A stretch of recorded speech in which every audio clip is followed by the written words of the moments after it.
వార్త 2వ అధ్యాయం 5వ వచనాన్ని చదవండి. అందుకు వారు, యూదయ బెత్లెహేములోనే ఎలనగా యూదయ దేశపు బెత్లెహేమా, నీవు యూదా ప్రధానులలో ఎంత మాత్రమును అల్పమైన దానవు కావు. ఇజ్రాయేలును నా ప్రజలను పరిపాలించు అధిపతి నీలో నుండి వచ్చునని అని ప్రవక్త ద్వారా రాయబడి ఉన్నదని. హల్లెలూయా. నా వైపు చూస్తా వినండి.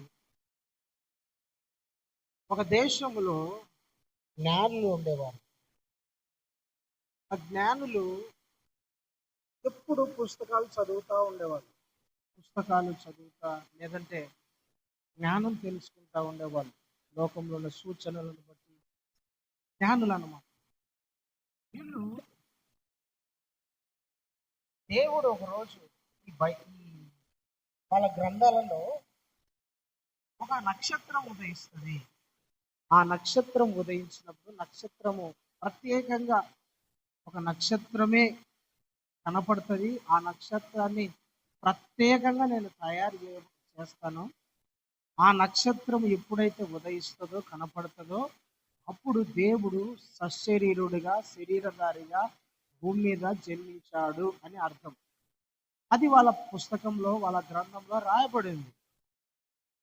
జండ్ అవస్థ అనే పారసిక దేశపు మత దాంట్లో ఆ జండ్ అవస్థ అనే పుస్తకంలో రాయబడింది. అయితే జ్ఞానులు వాళ్ళని జ్ఞానులని పిలువబడ్డారు కానీ జ్ఞానులు వాళ్ళ పుస్తకాలు చదివేటప్పుడు నక్షత్రము తూర్పున పడుతుంది, నక్షత్రం ఉదయిస్తుంది అని చెప్పారు. వాళ్ళు చదివి ఆ రోజు లేదంటే ఆ సంవత్సరం బయటికి వచ్చి చూసినప్పుడు ఒక ప్రత్యేకమైన నక్షత్రం వాళ్ళకి కనపడుతూ ఉంది. మనం చదివిన మన పుస్తకంలో ఉన్న నక్షత్రం ఇదే ప్రత్యేకంగా కనపడుతుంది. దేవుడు ఒక ఆనవాళ్ళు, ఒక సూచన, ఒక గుర్తు చెప్పాడు. ఆ నక్షత్రాన్ని వాళ్ళు పట్టుకొని ఎక్కడ నిలబడుతుందో వాళ్ళకి గుర్తు చూపిస్తాను అన్నమాట. ఆ నక్షత్రం కదులుతా ఉంది. ఆ కదులుతా ఉన్నప్పుడు ఆ నక్షత్రాన్ని చూస్తా వీళ్ళు ఆ నక్షత్రం అమ్మడి ఆ స్టార్ అమ్మడి నడుచుకుంటా వస్తా ఉన్నారు. వస్తా ఉన్నప్పుడు యూదయ యెరూషలేము అనబడే యూదయ దేశంలోకి వచ్చినారు. వచ్చి ఒక చోట ఆగారు. ఒక చోట ఆగేసరికి ఆ నక్షత్రం వాళ్ళకి కనపడలే. ఆ దేశంలోకి వచ్చి వాళ్ళు నిలబడిన తర్వాత నక్షత్రం వాళ్ళకి కనపడలే, మరుగైపోయింది. అప్పుడు వీళ్ళు ఏమనుకున్నారు జ్ఞానులు, ఓహో శరీరధారిగా దేవుడు రాజు కుటుంబంలో పుట్టి ఉండొచ్చు. ఈ దేశపు రాజు ఎవరో ఆయన ఇంటికి వెళ్దాం, ఆయన ఇంట్లో బిడ్డ పుట్టింటాడు, ఆయనే రక్షకుడు అయిండవచ్చని హేరోదు ఇంటికి వెళ్ళారు. హేరోదు ఇంటికి వెళ్ళి హేరోదు మంత్రితో చెప్పారు, ఏమయ్యా రాజుగారికి ఏమైనా బిడ్డ పుట్టారంటే, మాకు తెలిసి ఏ బిడ్డ పుట్టలేదని. ఆయన రాజుగారికి చాలా వయసు అయిపోయింది, రాజుగారికి పిల్లలు ఆడ పుడతారు, రాజు ముసలోడు అయిపోయినాడు, రాజుకు పిల్లలు ఏమో మాకు తెలియదు, మాకు ఏ ఇన్ఫర్మేషన్ రాలేదు అన్నాడు. ఒకసారి రాజుగారిని అడగండి, మేము తూర్పు దేశపు నుంచి వచ్చాము, నక్షత్రము ఈ దేశంలోనే కనపడింది,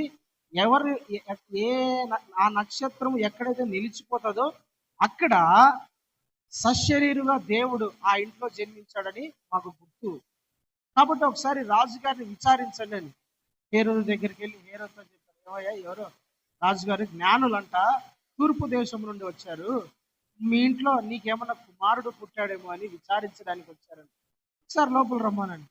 వచ్చిన తర్వాత రాజుగారికి నమస్కారం చేసి, రాజా నీ కుటుంబంలో నీకు కానీ నీ కొడుకు కానీ నీ మనవడు ఎవరైనా లేదా నీ కొడుకు ఎవరైనా జన్మించింది చెప్పండి, ఆయనను మేము ఆరాధిస్తాము, పూజిస్తాము, ఆయన ఎదుట మేము సాగిలపడతాము, ఎందుకంటే ఆయన సర్వలోకమును భూమిని ఏలబోయేవాడు, సకల జాతి ప్రజలకు ఆయన రక్షకుడు, అందరికి ఆయన విమోచకుడు, ఆయన రాజు అనేసరికి హేరోదు రాజు భయపడిపోయాడు. అరే నాకు తెలియకోకుండా ఒక రాజు పుట్టాడా, ఎవరు, ఏ టైం అని అన్ని విచారించుకున్నాడు. విచారించి ఏ టైంలో పుట్టాడు, ఎక్కడ పుట్టాడు, మీకు ఎలా తెలిసిందంటే మా గ్రంథంలో ఇదో పలానా టైంలో పలాను ప్రవక్త లేదని మాకు తెలిసిన రాశాడంటే ఏ కాలంలో పుట్టింది నక్షత్రం ఎక్కడ చూచారు అన్ని విచారించాడు. విచారించిన తర్వాత మా దేశంలో నా రాజ్యములో నాకు తెలియకుండా రక్షకుడు పుట్టాడంట. ఎవరు అని యూదా మత పెద్దలను పిలిపించుకున్నారు. అక్కడున్న శాస్త్రులను, యాజకులను, ధర్మశాస్త్ర ఉపదేశకులు అంటే పాత నిబంధన బోధించే వాళ్ళందరూ వచ్చారు. ఏమయ్యా, మీ గ్రంథంలో ఏమన్నా రక్షకుడు పుడతాడు అని ఏమన్నా ఒక ప్రవచనం ఏమన్నా ఉందా? మీ పెద్దలు, యూదులు, ప్రవక్తలు దేవుడు శరీరధారిగా రాజుగా భూమి మీదకి దిగి వస్తారని ఏమైనా రాయబడిందా అంటే వారందరూ గ్రంథాన్ని పరిశీలించి మీకా గ్రంథం దగ్గరకు వచ్చి ఆగారు.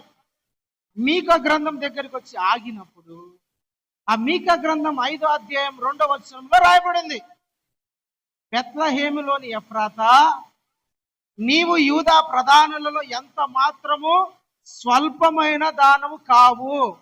ఇజ్రాయేలులను నా ప్రజలను ఏలబోవాడు నీలో నుండే వచ్చును. ప్రైజ్ ది లార్డ్, హల్లెలూయా. నీలో నుండే వస్తాడని మా ప్రవక్తలు రాశారయ్యా.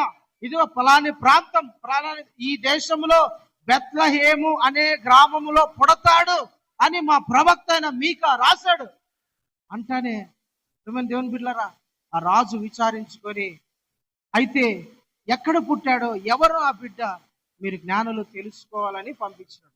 అయితే మనం అదంతా కాదు కానీ ఇక్కడ ప్రాముఖ్యమైన ఒక ప్రవచనము పరిశుద్ధాత్మ దేవుడు రాపించాడు.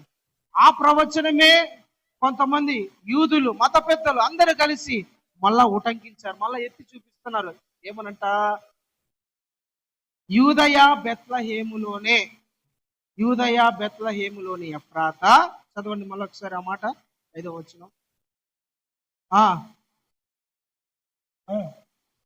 ఏలైనగా యూదయ దేశపు బెత్లెహేమా, యూదా ప్రధానులలో ఎంత మాత్రమును అల్పమైన దానవు కావు. హల్లెలూయా. అంటే ఒక ప్రాంతం గురించి యేసు ప్రభు ప్రవచనం చెప్పాడు, ప్రవక్త ద్వారా మాట్లాడించాడు. ఏమని? యూదయ బెత్లెహేమా, యూదా ప్రధానులలో నువ్వు ఎంత మాత్రము అల్పమైన దానవు కావు. యూదా ప్రధానులలో నువ్వు ఎంత మాత్రం తక్కువ దానివి కావు. నిన్ను ఏలబోయేవాడు, ప్రజలందరినీ ఏలబోయేవాడు నీలోనే జన్మిస్తున్నాడు, బెత్లెహేములోనే పుడుతున్నాడు. మనకు పాట కూడా ఉంది కదా, బెత్లెహేములో సందడి, పశువుల పాకల సందడి. హోసన్న మినిస్ట్రీస్ వాళ్ళు కూడా ఈ మధ్య ఒక పాట పాడారు, బెత్లెహేము పురమా అని ఒక పాట పాడారు. బెత్లెహేములోనే యేసు ప్రభు జన్మించాడు. అంటే ఫలాని ప్రాంతంలో జన్మిస్తాడని యేసు ప్రభు పుట్టక 500 సంవత్సరాల క్రితం మీకా అనే ప్రవక్త ద్వారా దేవుడు మాట్లాడాడు. హల్లెలూయా, హల్లెలూయా. దేవునికి స్తోత్రం కలుగును గాక. బెత్లెహేము అనండి, బెత్లెహేము. ఈ బెత్లెహేమును గురించి చెప్తాడు. బెత్లెహేమా, యూదా ప్రధానులలో నువ్వు ఎంత మాత్రము తక్కువ దానవు కావు, అల్పమైన దానవు కావు. ఈ బెత్లెహేము అనే పురము యూదా జనాలలో, ఆ దేశములోనే స్వల్పమైన ఊరు, చిన్న గ్రామం. గొర్రెలు కాసుకునే వాళ్ళు ఆ ఊర్లో ఉంటారు. గొర్రెలను మేపేవాళ్ళు, పశువులను మేపేవాళ్ళు, కాపరులు ఆ బెత్లెహేము అనే పురంలో ఉంటారు. మిగతా వాళ్ళంతా మిగతా యూదయ దేశం చుట్టూ యూదయ దేశంలో ఉంటారు. గొర్రెలు కాసుకుంటే ఆ బెత్లెహేము పెద్ద ఘనమైన ఊరేం కాదు. గొర్రెలు కాసుకుంటా, ఇప్పుడు గొర్రెలను కట్టేసి గొర్రెలు కాసుకుంటే వాళ్ళని, గొర్రెల కాపర్లను పెద్దగా పట్టించుకోరు కదా. పంట ఉన్న గొర్రెలు ఉన్న వాళ్ళకన్నా పంట ఉన్న వాళ్ళకు విలువ ఎక్కువ కదా. గొర్రెలు, మేకలు, పొట్టెళ్ళు, పశువులు ఉన్న వాళ్ళకన్నా పొలాలు ఉన్న వాళ్ళకు ఘనత ఎక్కువ ఉంటది. హల్లెలూయా.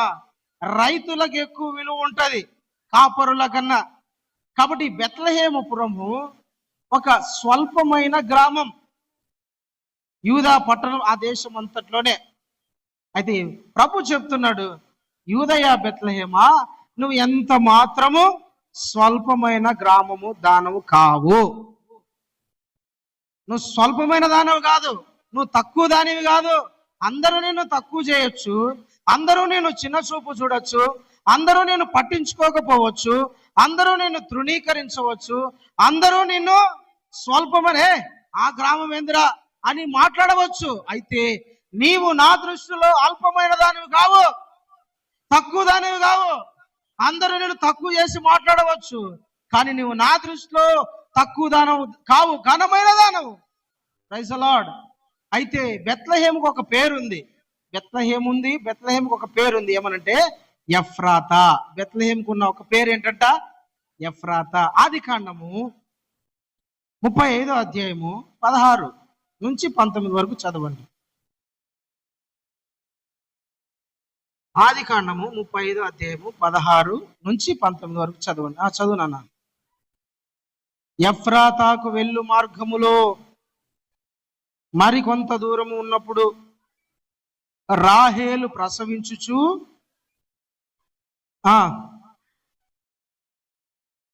ఆమె ప్రసవం వలన ప్రయాసపడుచున్నప్పుడు మంత్రసాని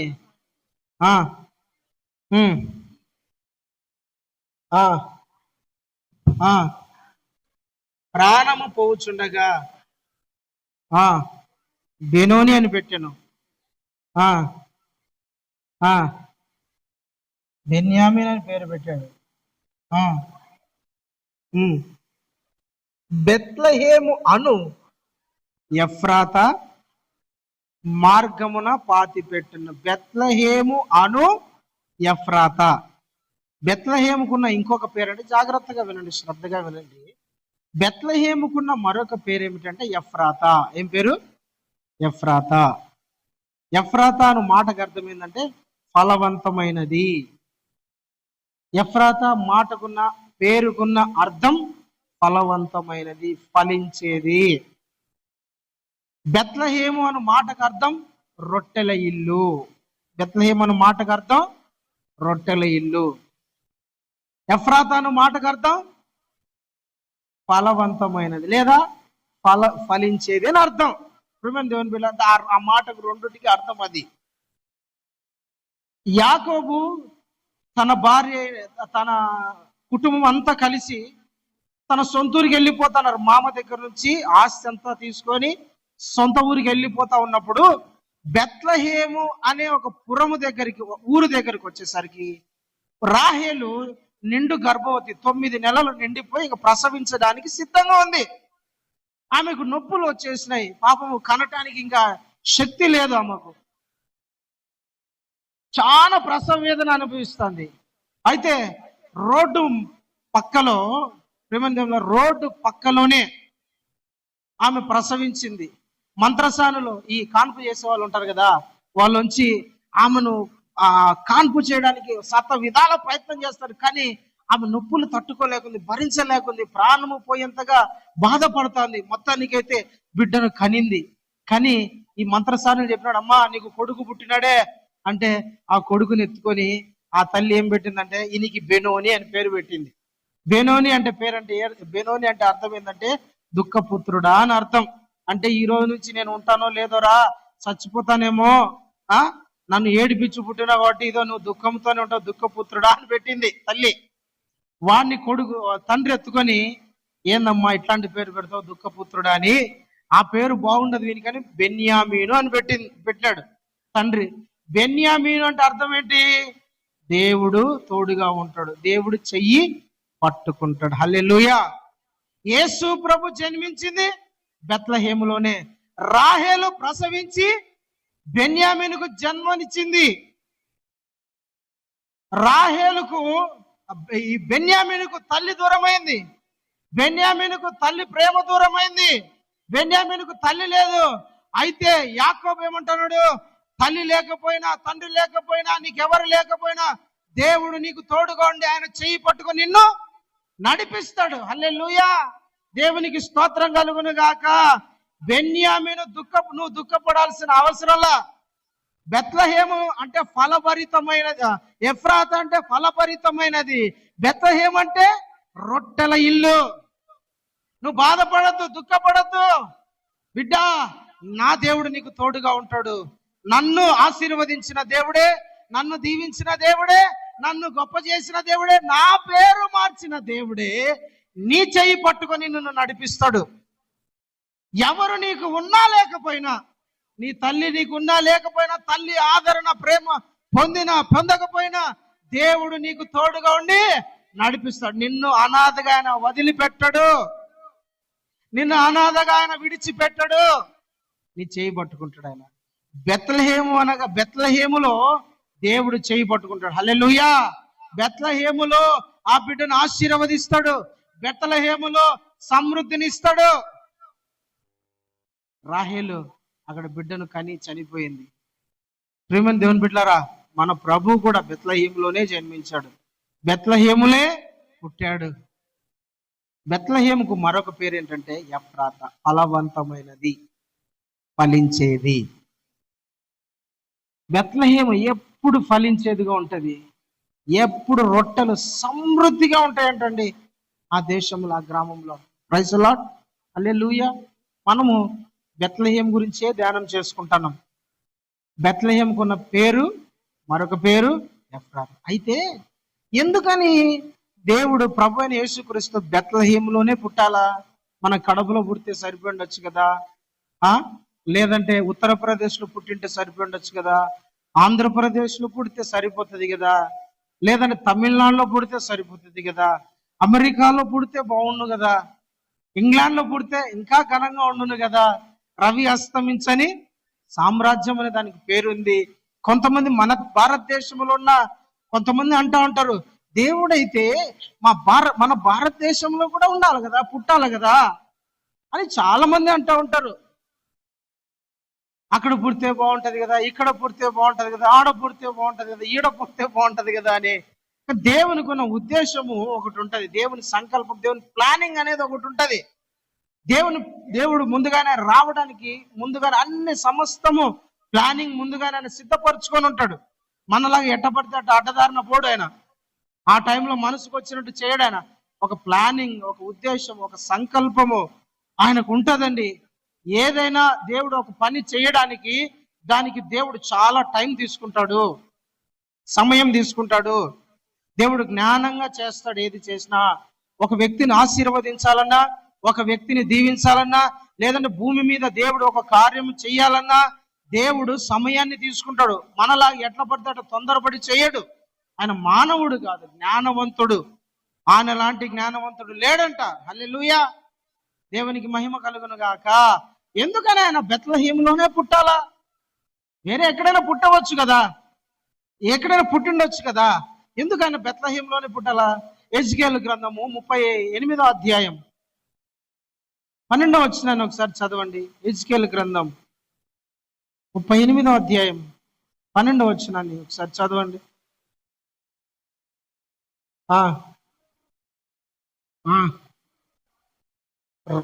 రెండవ మాట చదువు. ఏమని ఉంటదంటే, భూమి నట్ట నడుము నివసించు జనులు. చదువు, ఆ మాట చదువు. ఆఖరి లైన్ లో ఉంటది భూమి. చదువు, భూమి నట్ట నడుము నివసించు జనులు. ఉందా అక్కడ? ఉందా? నా వైపు చూడండి, ఉందా లేదా మీ బైబిల్లో? ఉంది కదా. 38వ అధ్యాయం 12వ వచనంలో ఆఖరి లైన్ ఉంటది. భూమి నట్ట నడుమ నివసించు జనులు. ఇజ్రాయేలు లేదా బెత్లెహేము అనే పురము, యూదయ దేశం ఎక్కడుందంటే భూమి నట్ట నడుమున, అంటే మిడిల్, సెంటర్ పాయింట్, భూమి మధ్యలో ఉంది ఈ యూదయ దేశం. భూమి మధ్యలో ఉంది ఈ బెత్లెహేము అనే పురం, భూమధ్యపురం. హల్లెలూయా. భూమి అంతటికి సెంటర్ పాయింట్ అది. యెజ్కేలు గ్రంథం 5వ అధ్యాయం 5వ వచనం చదవండి ఒకసారి. యెజ్కేలు గ్రంథము 5వ అధ్యాయము 5వ వచనం. ప్రభువైన యెహోవా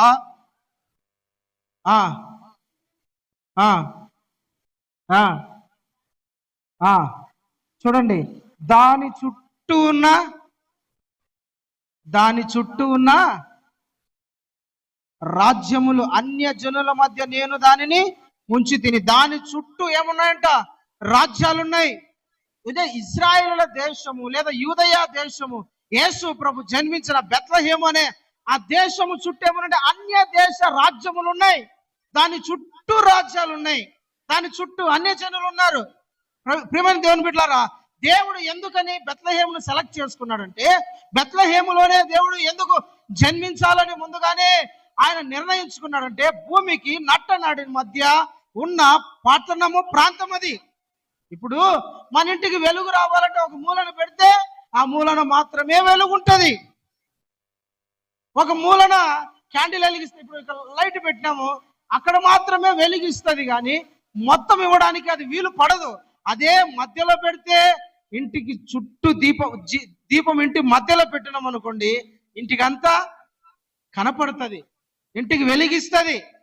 అందుకనే ప్రియమైన దేవుని బిడ్డలారా, యేసు ప్రభు బెత్లెహేము అనే ప్రాంతంలో జన్మించాలనుకున్నాడు. బెత్లెహేము భూమికి మధ్య ఉన్న ప్రాంతం కాబట్టి ఆ దేశము నుండి, ఆ ప్రాంతము నుండి సకల జనులను దేవుడు వెలిగించాలనేది ఆయన ప్లాన్.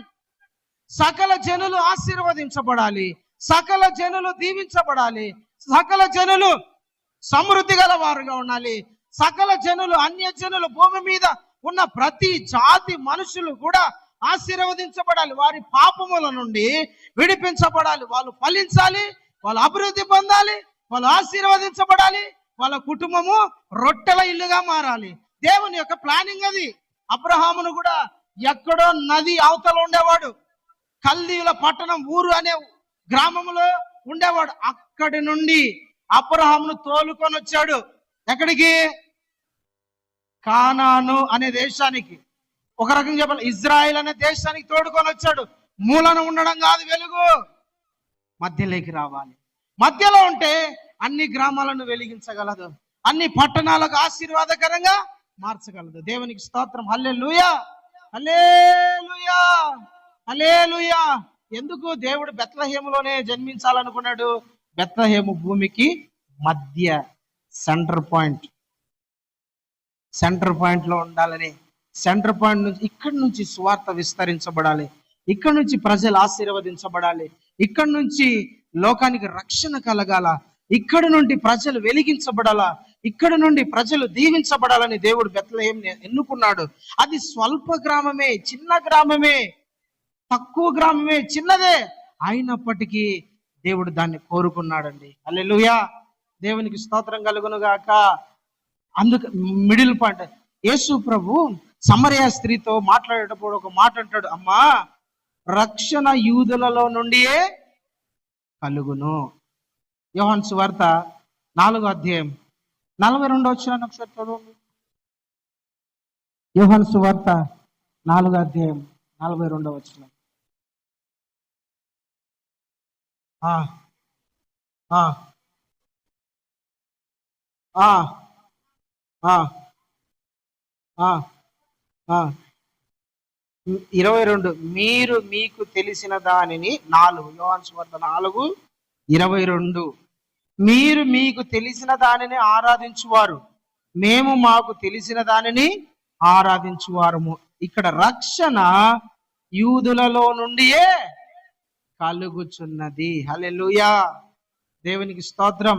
రక్షణ ఇక్కడ నుండే, యూదులలో నుండే, ఈ బెత్లెహేము ఎఫ్రాతా అనే ఈ ప్రాంతాన్ని దేవుడు ఎన్నుకొని సెలెక్ట్ చేసుకొని ఇక్కడ నుండి సర్వ లోకానికి, సర్వ జనులకు, భూమి మీద ఉన్న సకల జాతి ప్రజలకైనా రక్షణ అనుగ్రహించాలని నిశ్చయించుకున్నాడు. దేవునికి స్తోత్రం.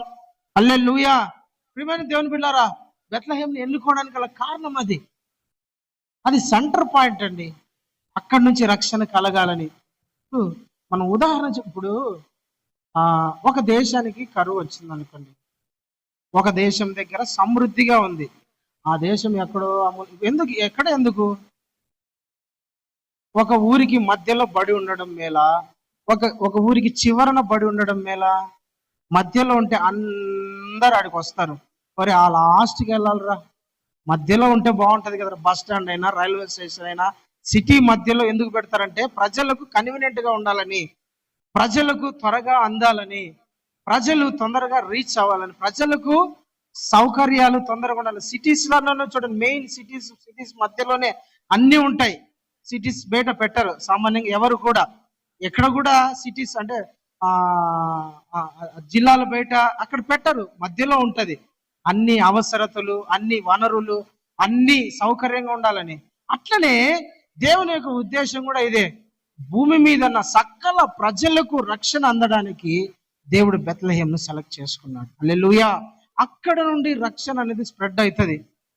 ఇశ్రాయేల్ యేసు ప్రభు శిష్యులతో కూడా అదన్నాడు, నాన్నా మీరు మొదట యూదయాలోను, తర్వాత సమరయాలోను, తర్వాత బూదిగంతముల వరకు వెళ్తారు, నాకు సాక్షులుగా ఉంటారు. Praise the Lord. హల్లెలూయా, హల్లెలూయా.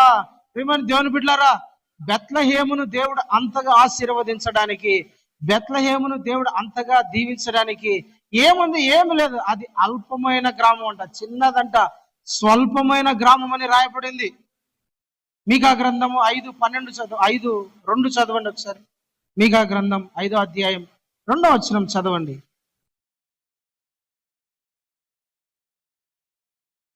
5:2 వచనం. బెత్లెహేము ఎఫ్రాతా యూదా వారి కుటుంబములలో నీవు స్వల్పమైన గ్రామమైనను, అంటే స్వల్పమైన గ్రామం అయినను, నా కొరకు ఇజ్రాయేలులను ఏలబోవాడు నీలో నుండి వచ్చును. పురాతన కాలము మొదలుకొని శాశ్వత కాలము ఆయన ప్రత్యక్షమగుచుండెను. హల్లెలూయా.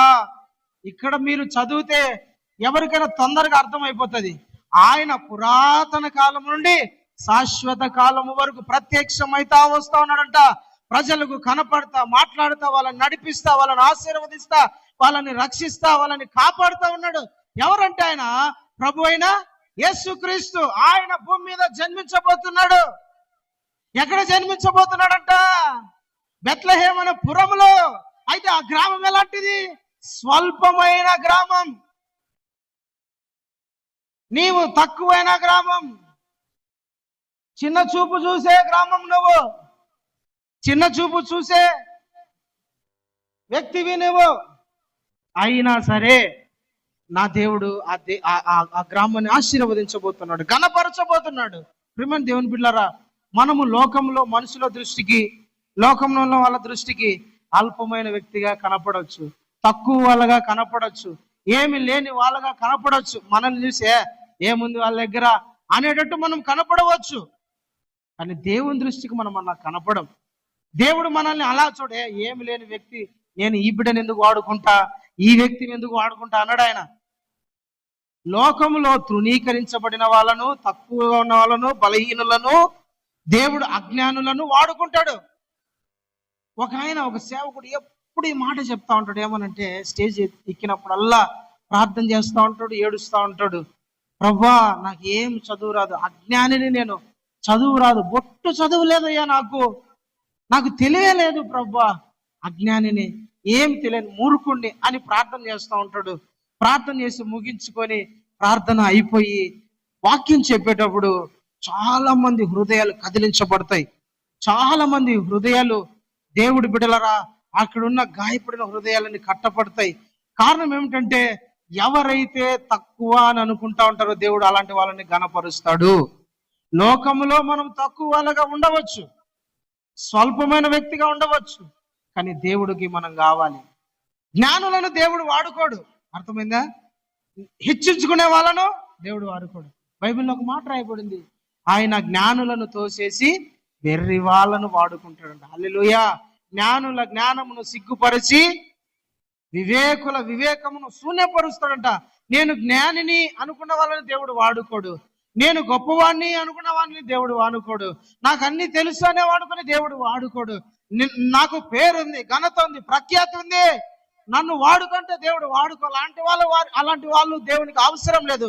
ఎవరు దేవునికి కావాలంటే, ప్రభా నేను ఏమి లేనివాడిని అయ్యా, నాకు ఏమి చేత కాదయ్యా, నేను అజ్ఞానిని ప్రభా, నేను జీరోనయ్యా, నాకు నా తండ్రి జ్ఞానమే లేదు, నాకు కుటుంబాన్ని ఎలా కట్టుకోవాలో తెలియదు, వ్యాపారాన్ని ఎలా కట్టుకోవాలో తెలియదు, ఆత్మీయ జీవితాన్ని ఎట్లా కట్టుకోవాలో తెలియదు అయ్యా, నేను మూర్ఖునిగా ఉన్నా, అజ్ఞానిగా ఉన్నా అంటే దేవుడు అంటాడు, దేవుడు బిడ్డ నువ్వే నాకు కావాలా, నేను నిన్ను ఆశీర్వదిస్తా. హల్లెలూయా, హల్లెలూయా. దేవునికి స్తోత్రం కలుగును గాక. ఎవరైతే దేవుని సన్నిధిలో తగ్గించుకొని ఉంటారో, దేవుని దృష్టికి అల్పమైన దానిగా, తక్కువైన వాళ్ళుగా ఉంటారు, వాళ్ళని దేవుడు కనపరుస్తాడు, వాళ్ళని దేవుడు దీవిస్తాడు. అది దేవుని సన్నిధిలో ఉన్నా ఎక్కడున్నా సరే మనము దేవుని దృష్టికి ఎలా కనపడాలంటే తెలిసిన తక్కువ వారిగా కనపడాలి. ఒక ఇంగ్లాండ్లో రాణి ఎలిజబెత్, ఆమె పేరు ఎలిజబెత్ రాణి. ఆమె ఆదివారం సండే చర్చ్కి వెళ్తుంది. చర్చ్కి వెళ్ళినప్పుడు అంట, రాణి అంటే సామాన్యమైన ఏదో మనలాగా వెళ్తుంది అనుకున్నారా? ఆమె వెనకాల బాడీ గార్డ్స్, సెక్యూరిటీ, ఆమె జెడ్ కేటగిరీ. ఎట్లుంటది ఇంగ్లాండ్లో జెడ్ కేటగిరీ ఒక ప్రత్యేకమైంది. పెద్ద టోపీ పైన పెద్ద కత్తి పట్టుకొని, అసలు వాళ్ళని చూస్తే ఎంత టీవీగా ఉంటారంటే, ఎంత రాయల్గా ఉంటారంటే, ప్రపంచానికి రాయల్టీ నేర్పించింది ఇంగ్లాండ్ వాళ్ళే. ఎంత రాయల్గా ఉండాలని, అంత రాయల్గా ఉంటారు వాళ్ళు, అంత గంభీరంగా ఉంటారు, గనులుగా ఉంటారు వాళ్ళు. ఈ ఎలిజబెత్ రాణి ప్రతి ఆదివారం మందిరానికి వెళ్ళేది. ఆమె వెనకల సెక్యూరిటీ వాళ్ళు వెళ్తారు, పెద్ద టోపీ పెట్టుకొని, దానిపైన ఒక తీగ లాంటి ఏమంటారు దాన్ని, అది పట్టుకొని, కత్తి పట్టుకొని నడుస్తూ పోతా ఉంటే అంత గంభీరంగా ఉంటుంది. రాణి వస్తుందంటే అందరు పక్కకి వెళ్ళిపోతా అంటారు, నమస్కారం అమ్మ, గుడ్ మార్నింగ్ అమ్మ, ప్రైజ్ ది లార్డ్ అమ్మ. మనము ఎవరైనా పెద్దలు కనపడదు, ప్రైజ్ లార్డ్ కూడా చెప్పాం, వానికేంది నేను చెప్పేది అన్నట్లు. అందరూ ప్రైజ్ లార్డ్ చెప్తా ఉంటారు, వందనాలు, బాగున్నారా బాగున్నారా అని చెప్తా ఉంటారు. రాణి గంభీరంగా పోయి చర్చి దగ్గరకు వస్తానే అందరు సైలెంట్ అయిపోయింది. అందరు ఒక నిమిషం అయిపోయింది, అందరు బయట ఉండండి. అమ్మగారు మీరు రాణి, మీకు సెక్యూరిటీ లేకుండా ఎలా? సెక్యూరిటీ అంతా మందిరం బయటే, మందిరంలోకి వెళ్తానే నో సెక్యూరిటీ, ఏం ఉండకూడదు. మందిరంలో స్టార్టింగ్ లో వెళ్ళి, అంతే మందిరంలో స్టార్టింగ్ లో వెళ్ళి కూర్చుంటదంట. ఆమె ముందు కూర్చుంటది. ముందు కూర్చొని చక్కగా మందిరం అయిపోయేంత వరకు, ఆరాధన క్రమం అయిపోయేంత వరకు ఆరాధించి కానుకేసి ప్రార్థన చేయించుకొని వచ్చేస్తుంది అనమాట. హల్లెలూయా, హల్లెలూయా. తనను తాను తగ్గించుకోవాలంటే, దేవుని సన్నిధిలోకి వస్తానే దేవుని దృష్టికి ఎలా కనపడాలంట? తగ్గించుకోవాలి. అంటే మన హోదా, మన జ్ఞానము, తెలివి, మన అన్ని కూడా దేవుని మందిరం బయటే, ప్రార్థన గది బయటే, ఆరాధనకు బయటే. ఎంత గొప్ప వాళ్ళైనా సరే అది బయటే ఉండిపోవాలా. మందిరంలోకి వస్తే గర్వపడుతుంట, గర్విష్ఠులను దేవుడు ఏం చేస్తారంట? అణుచివేస్తాడని ఉంటది కీర్తన గ్రంథం. గర్విష్ఠుల యొక్క గర్వము నానచును, కఠినుల ఎడలా వికటము చూపును. గర్విష్ఠుల యొక్క గర్వము, పాడండి. కఠినుల ఎడలా వికటము చూపును. రాదా? హల్లెలూయా. ప్రియమైన దేవుని బిడ్డలారా, దేవుని సన్నిధిలోకి వస్తానే గర్వము, కఠినమైన హృదయం అన్ని పక్కన పెట్టేయాల.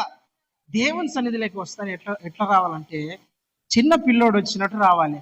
చిన్న పిల్లోడు తల్లిదండ్రుల దగ్గరికి వెళ్ళేటప్పుడు ఎట్లా వస్తాడో తెలిసిన? పరిగెత్తుతా వస్తాడు. హాస్టల్లో నుండి బయటకు వచ్చినట్టు రావాలా.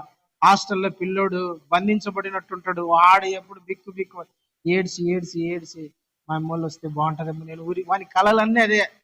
అట్లా మనం దేవుని సన్నిధిలోకి వచ్చేసరికి ఎట్లుండాలంటే, హాస్టల్లో నుంచి బయటకు వచ్చిన పిల్లలలాగా, తల్లిదండ్రులకు వచ్చిన చిన్న పిల్లలాగా ఉండిపోవాలా. పరిగెత్తాలా దేవుని సన్నిధిలోకి వస్తానే. అంతా మన గర్వం అన్ని పక్కన పెట్టాలా. అన్ని పక్కన పెట్టేసి మంచి హృదయంతో దేవుని సన్నిధిలో మనల్ని మనం తగ్గించుకుంటూ రావాలా. మనల్ని మనం దేవునికి అర్పించుకుంటూ రావాలా. హల్లెలూయా, దేవునికి స్తోత్రం. పాత నిబంధన కాలంలో మందిరం అట్లా ఉండేది. ఎట్లంటే, మందిరము బయట దహన బలిపీఠం ఉండేది, బలిపీఠం. ఆ బలిపీఠం మీద ఏం చేయాలంట? యాజకుడు బలి అర్పించేసి లోపల రావాలా. ఆ బలి చూసినప్పుడల్లా యాజకునికి ఏమి గుర్తు రావాలంటే, నాకు బదులు, నాకు ప్రత్యామ్నాయముగా, నాకు ఈ మేక గాని గొర్రె గాని రక్తము చిందించింది, ప్రాణం పెట్టింది, నాకు బదులుగా బలిపీఠం మీద ఇది కాలిపోయింది. నేను వెళ్ళేటప్పుడు వెళ్ళాలి తెలిసిన దేవుని సన్నిధికి తగ్గించుకొని దీన మనస్సుతో లోపడతా ప్రభా అని తల వంచుకొని దేవుని సన్నిధిలోకి వెళ్ళడానికి గుర్తుగా, సూచనగా ఉన్నది. హల్లెలూయా, హల్లెలూయా. దేవుని సన్నిధిలోకి వెళ్ళేటప్పుడు అట్లా వెళ్ళాల. మనము దేవుని దృష్టికి అల్పమైన దానిగా, స్వల్పమైన దానిగా, తక్కువ వాళ్ళగా మనం కనపడినప్పుడే దేవుడు మనల్ని ఎక్కువగా ఆశీర్వదిస్తాడు. హల్లెలూయా. దేవునికి మహిమ కలుగునుగా. అన్ని పక్కన పెట్టేయాల. అన్ని గర్వము, అహంకారము అన్ని పక్కన పెట్టేసి మనం చిన్న పిల్లలాగా దేవుని మందిరానికి రావాలా. మన అందరికీ వందనాలు చెప్పాలి. Praise Lord, praise Lord, praise Lord. నాకు చెప్పని వాళ్ళకు కూడా నేను ప్రైజ్ లార్డ్ చెప్తా. నాకు చెప్పని వాళ్ళకు కూడా నేను ప్రైజ్ లార్డ్ చెప్తా. ముఖం ఇట్లా పెట్టుకుంటారు, ఇట్లా ప్రైజ్ లార్డ్ అని చెప్తానా కూడా ఇట్లా. నాకు చెప్పని వాళ్ళకు కూడా నేను చెప్తా. వాళ్ళు చెప్తారో చెప్పరో అవుట్ ఆఫ్ మ్యాటర్. ఒక సేవకుని ఘనపరచాలన్నా, ఒక సేవకునికి మర్యాద ఇవ్వాలన్నా అది వాళ్ళ దగ్గర ఉండాలా. కానీ నేను దేవా ఇదో తగ్గించుకొని నీకు వందనాలు చెప్తున్నాను, వాళ్ళకి వందనాలు చెప్తున్నాను. నేనైతే తగ్గించుకొని దేవుని సన్నిధిలో యథార్థంగా చెప్తాను వాళ్ళకి వందనాలు. ప్రైజ్ లార్డ్, బాగున్నావా, చాలు. ఓవర్ యాక్షన్ చేయాల్సిన అవసరం లే. తిన్నావా, ఎప్పుడు పోయినావు, ఏం చేసినావు, ఎన్ని అవసరం లే. Praise Lord brother, praise Lord sister, బాగున్నారు, చాలు. నీ ప్రేమ అయిపోయి ఇంకా ఓవర్ యాక్షన్ చేయాల్సిన అవసరం లేదు.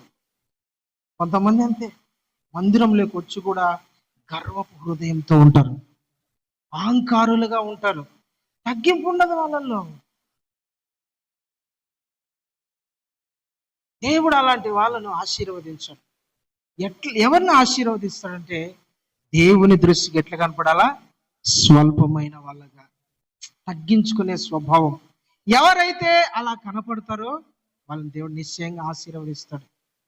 పెద్దవాళ్ళు కనపడినా, సేవకులు కనపడినా, గొప్పవాళ్ళు ఎవరైనా సరే అండి, వాళ్ళకు వందనాలు చెప్పాలి. శత్రువులైనా సరే వందనాలు చెప్పాలా. దేవుని వాక్యంలో రాయబడింది, యేసయ్య చెప్పినాడు ఏమని, నీకు మేలు చేసిన వాళ్ళకు నువ్వు మేలు చేస్తే నీకేం ప్రతిఫలం ఉండదు. అలాగా అన్ని జనులు కూడా చేస్తారు కదా. అయితే కీడు చేసే వారికి, నీకు ఉపకారం చెయ్యని వారికి కూడా నువ్వు ఉపకారం చేస్తే దేవుడు నిన్ను దీవిస్తాడని అంటది. హల్లెలూయా. దేవునికి మహిమ కలుగును గాక. శత్రువులను ఇంటికి పిలుచుకొని అన్నం పెడితే అంట వాళ్ళ నెత్తి మీద నిప్పుల కుప్పలు పోసినట్లు. ఇది శత్రువులను ఇంటికి పిలుచుకొని భోజనం పెట్టు, వాళ్ళకు మంచిగా థమ్స్అప్ తాగితే, కూల్ డ్రింక్, చికెన్ బిర్యానీ పెట్టు. అలాంటి శత్రువులను ఇంటికి పిలుచుకొని అన్నం పెడితేంట వాళ్ళ నెత్తి మీద కుప్పలు పోసినట్లంట. ప్రియమైన దేవుని బిడ్డలారా, దేవుని వాక్యాన్ని ఎవరైతే పాటిస్తారో వాళ్ళ జీవితమును దేవుడు గొప్పగా చేస్తాడు, ఉన్నతంగా ఆశీర్వదిస్తాడు వాళ్ళను. వాళ్ళ జీవితాలలో దేవుడు మహిమ గల కార్యాలు చేస్తాడు. అందుకని మనము దేవుని సన్నిధిలోకి వచ్చేసరికి మనం దేవునికి ఎలా కనపడాలంట, అల్పమైన దానిగా కనపడాలి. బెత్లెహేము పురం, నీవు యూదా ప్రధానులలో అల్పమైన దానవు కావు. హల్లెలూయా. దేవునికి స్తోత్రం కలుగును గాక. నిన్ను ఏలబోయేవాడు నీలో నుండి వస్తాడు. నీ జనులను ఏలబోయేవాడు నీలో నుండి వస్తాడని ఉంటది. యూదా, బెత్లెహేమా, భయపడద్దు, అల్పమైన దానివి కానే కావు. నా జనులైన ఇశ్రాయేలులను ఏలబోయేవాడు నీలో నుండి వస్తాడు. దేవుడు నీ ద్వారా నీ కుటుంబాన్ని ఏలాలనుకుంటున్నాడు. నీ ద్వారా నీ గ్రామాన్ని ఏలాలనుకుంటున్నాడు. నీ ద్వారా చాలా మంది ప్రజలకు నిన్ను ఒక నాయకునిగా, నాయకురాలుగా, అధికారిగా దేవుడు నిన్ను నిలబెట్టాలనుకుంటున్నాడు. నేను ఒక గొప్ప వ్యక్తిగా, ఆశీర్వదించబడిన ఒక గొప్ప వ్యక్తిగా దేవుడు నిన్ను చెయ్యాలనుకుంటున్నాడు. హల్లెలూయా. చాలా మంది ప్రజలు నీ ద్వారా దీవించబడాలనేది దేవుని యొక్క ఉద్దేశం. యేసయ్య నిన్నంత గొప్ప వ్యక్తిగా మారుస్తాడు. ప్రజలకు దీవెనకరంగా, ఆశీర్వాదకరంగా, ప్రజలకు అధికారిగా నా దేవుడు నిన్ను నిలబెడతాడు. అదే అంటాడు, బెత్లెహేమా, నువ్వు భయపడద్దు, స్వల్పమైన దానవే, అల్పమైన దానవే, చిన్నదానివే, కానీ నా జనులైన ఇశ్రాయేలులను, ఎవరిని, నా ప్రజలు, చుట్టుపక్కల ఉన్న ప్రతి మండలము, గ్రామము, జిల్లా, ప్రతి దేశమును ఏలబోయేవాడు ఇదిగో ఈ బెత్లెహేములో నుండే పుడతాడు, ఇక్కడ నుండే నా ప్రజలను ఏల్తాడు. ప్రియమైన దేవుని బిడ్డలారా, నీ ద్వారా దేవుడు ఏలాలనుకుంటున్నాడు. నీకందరూ మన తెలివితో బాగా గుర్తుపెట్టుకోండి, మన తెలివితో ప్రజలు మనకు లోపడాలనుకుంటే లోపడరు. మన తెలివితో ప్రజలు మన మాట వినాలా, మన తెలివితో ప్రజలు మనకు లోపడాలంటే లోపడరు. అది దేవుడు మనలో ఉంటే, మనలో జన్మిస్తే, మనలో నివసిస్తే, పరిశుద్ధాత్మ దేవుని అభిషేకం మనలో ఉంటే ఆటోమేటిక్గా దేవుడు వాళ్ళ మీద మనల్ని రాజుగా, అధికారులుగా చేస్తాడు. హల్లెలూయా, హల్లెలూయా. చూడండి ప్రియమైన దేవుని బిడ్డలారా, చిన్న వాళ్ళే, అల్పమైనదే, కానీ గొప్ప గ్రామంగా చేశాడు దేవుడు. రక్షకుడు ఆ గ్రామంలో పుట్టేటట్టు చేశాడు. ఈరోజు బెత్లెహేం గురించి మనం ఇంత చెప్పుకుంటామంటే కారణం దేవుడు ప్రభు అయిన యేసుక్రీస్తు మహిమను విడిచి ఆ గ్రామంలో జన్మించాడు. ఎవరిలో అయితే యేసుక్రీస్తు జన్మిస్తాడో, ఎవరైతే దేవుని దృష్టికి తక్కువ, అల్పమైన వ్యక్తులుగా ఉంటారో, దేవుడు వాళ్ళని గొప్ప చేస్తారండి. ఇర్మియా అనే ఒక చిన్న పిల్లవాడు ఉన్నాడు. 15-18 వయసు ఉంటుంది అతనికి. చిన్న పిల్లోడు, యవనస్తుడు, ఇంకా యవన వయసులో కూడా రాలా, చాలా చిన్న వ్యక్తి. అతనికి ఏం జ్ఞానం ఉంటది? రాజుల ఎదురుగా నిలబడి మాట్లాడాలంటే ఎంత పెద్దోడు ఉండాలి, ఎంత గౌరవమైన పేరు ఉండాలి కదా. ఒక అధికారి ఎదుట పోయి నిలబడాలి, మాట్లాడాలంటే వయసు ఉండాలా. ఏ వయసు పెట్టి, నీకు వయసే లేదు. వయసు ఉన్న వాళ్ళకైతే జ్ఞానం ఉంటుంది, నీకేముంటది అంటారు. ఇర్మియా చిన్న పిల్లవాడే, కానీ దేవుడు వచ్చి మాట్లాడినాడు. ఇర్మియా, ఇదిగో తల్లి గర్భములో పిండమునై ఉండగా నేను నిన్ను కనుగొంటిని, రూపించి తిని. చదవండి ఆ మాట, ఇర్మియా గ్రంథం 1వ అధ్యాయం 5వ వచనం చదవండి. ఇర్మియా గ్రంథము, యెహోవా వాక్కు నాకు ప్రత్యక్షమై ఇలాగ సెలవిచ్చాను, గర్భములో నేను నిన్ను రూపింపక మునిపే నిన్ను ఎరిగి తిని, నీవు గర్భము నుండి బయట పడక మునిపే నేను నిన్ను ప్రతిష్ఠించి తిని, జనములకు ప్రవక్తగా నేను నిన్ను నియమించి తిని. హల్లెలూయా. 6వ వచనములు ఉంటది. అందుకు అయ్యా ప్రభువా, ప్రభువు యెహోవా చిత్తగించుము, నేను బాలుడనే, మాట్లాడుటకు నాకు శక్తి చాలదని చెప్పగా. ఏంటంట? నేను బాలుడనయ్యా, నేను చిన్నవాడిని, నాకు తెలివి లేదు, నాకు శక్తి లేదు, ఎట్లా మాట్లాడాలో నాకు తెలియడం లేదయ్యా, మాట నేర్పరిని కాదు, నాకంత తెలివి లేదు ప్రభా, చిన్నపిల్లన్నయ్యా, నాకేం తెలుసు ప్రభా అంటే యేసయ్య అంటున్నాడు, ఇర్మియా నువ్వు బాలుడు అనవద్దు, చిన్నోడివి కాదు నువ్వు. అందరి దృష్టిలో నువ్వు చిన్నోడు ఉండవచ్చు, అందరి దృష్టిలో నువ్వు పిల్లాడు ఉండొచ్చు, బట్ నువ్వు నా దృష్టిలో చిన్నోడివి కానే కావు. హల్లెలూయా. నా దృష్టిలో నువ్వు చిన్నోడివి కావు, నా దృష్టిలో నువ్వు గొప్పవాడివి, ప్రవక్తవు. నేను నిన్ను నీ తల్లి గర్భములో రూపించబడక మునిపే నేను నిన్ను ఎన్నుకున్నా. నీ తల్లి గర్భములో నుండి నువ్వు బయటికి రాకమునిపే వీడు నాకు ప్రవక్తగా ఉండాలా, నా మాటలు ఇజ్రాయెల్ ప్రజలకు బోధించాలా, నా మాటలు ఇజ్రాయెల్ ప్రజలకు చెప్పాలా అని నేను నిన్ను నియమించుకున్నా. నువ్వు అనద్దు చిన్నోడు అని. మనము జనుల దృష్టికి చిన్న పిల్లోడుగా కనపడవచ్చు, జనుల దృష్టికి నువ్వు తక్కువ వాడిగా కనపడవచ్చు, కానీ దేవుని దృష్టిలో నువ్వు ఏర్పరచబడిన వాళ్ళు. మీరంతా ఎవరు? ఏర్పరచబడిన, మిమ్మల్ని దేవుడు ఏరుకున్నాడు, పిలుచుకున్నాడు దేవుడు మిమ్మల్ని. హల్లెలూయా, దేవునికి స్తోత్రం. మిమ్మల్ని అందరినీ దేవుడు ఎన్నుకున్నాడండి. మీరు చిన్నవాళ్ళు కాదు, మీరు తక్కువ వాళ్ళు కాదు, మీరు గొప్పవాళ్ళు. దేవునికి మహిమ కలుగును గాక. హల్లెలూయా. ఎందుకు దేవుడు మిమ్మల్ని ఎన్నుకున్నాడు తెలిసిన? ఇర్మియాని ఎందుకు ఎన్నుకున్నాడు? కట్టుటకును, కూర్చో, కట్టుటకును, నాటుటకును, ఎర్రగొట్టుటకును, పెళ్ళగించుటకును నిన్ను నేను ఎన్నుకున్నా. మీ అందరిని, మనందరినీ దేవుడు ఎందుకు ఎన్నుకున్నాడు? కట్టడానికి, నాటడానికి, బలపరచడానికి దేవుడు నన్ను ఎన్నుకున్నాడండి. హల్లెలూయా, హల్లెలూయా. నువ్వు చిన్నదాని ఏం కాదు, చిన్నవాడు ఏం కాదు. నాకు చదువు లేదని నువ్వు బాధపడాల్సిన అవసరం లేదు, తెలివి లేదని బాధపడాల్సిన అవసరం లేదు, జ్ఞానం లేదే, నన్ను ఎవరు పట్టించుకోవడం లేదే అని నువ్వు బాధపడవలసిన అవసరమే లేదు.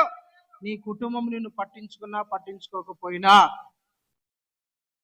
నీ బంధువులు నిన్ను పట్టించుకున్నా పట్టించుకోకపోయినా, నీ సంఘము నిన్ను పట్టించుకున్నా పట్టించుకోకపోయినా దేవుడు నిన్ను పట్టించుకుంటాడు. హల్లెలూయా. దేవుని దృష్టిలో నువ్వు ఎన్నుకున్నవాడు, దేవుని దృష్టిలో నువ్వు ఏర్పరచుకున్నవాడు అయితే దేవుని సన్నిధిలో నువ్వు తగ్గించుకోవాలి. తగ్గించుకుంటే దేవుడు నేను హెచ్చిస్తాడు. ఒక గొప్ప వ్యక్తిగా దేవుడు. ఇర్మియా చిన్నవాడే, బట్ రాజుల ఎదుట దేవుడు నిలబెట్టినాడు. నాకు జ్ఞానం లేదయ్యా, నేను బాలుణ్ణి ప్రభా, నేనేం మాట్లాడగలను, నాకేం తెలియంది. చాలా మంది మీలో చాలా మంది ఇట్లా అనుకుంటా అంటారు, నాకేం తెలియంది, మాట్లాడడానికి నాకు చేతగడంలా, ఎట్లా పడితే అట్లా మాట్లాడుతున్నా, ఎట్లా పడితే అట్లా నేను నడుస్తున్నా. దేవుని దగ్గర కూర్చొని అడుగు, ప్రభా నాకు మాట్లాడడం నేర్పించు, ఎట్లా ప్రవర్తించాలో నేర్పించు, ఎట్లా ఉండాలో నాకు నేర్పించయ్యా. పరిశుద్ధాత్ముడా, నీ అభిషేకం నాలో ఉండి నన్ను నడిపించు. నువ్వు నన్ను అభిషేకిస్తే, నడిపిస్తే నేను గొప్పవాణిగా ఉంటా. దేవునికి మహిమ కలుగును గాక. హల్లెలూయా, హల్లెలూయా. జనుల దృష్టికి చిన్న పిల్లోడైనా దేవుని దృష్టికి గొప్పవాడు. చాలా మంది చిన్నపిల్లలు వచ్చి చక్కగా పాటలు పాడుతూ ఉంటారు. చిన్నపిల్లలు వచ్చి చక్కగా పాటలు పాడుతూ ఉంటారు. దేవుని ఎంత బాగా స్తుతిస్తారు. ఇదో మన హెమ్మిమ్మ అని ఇంకొంతమంది ఉంటారు.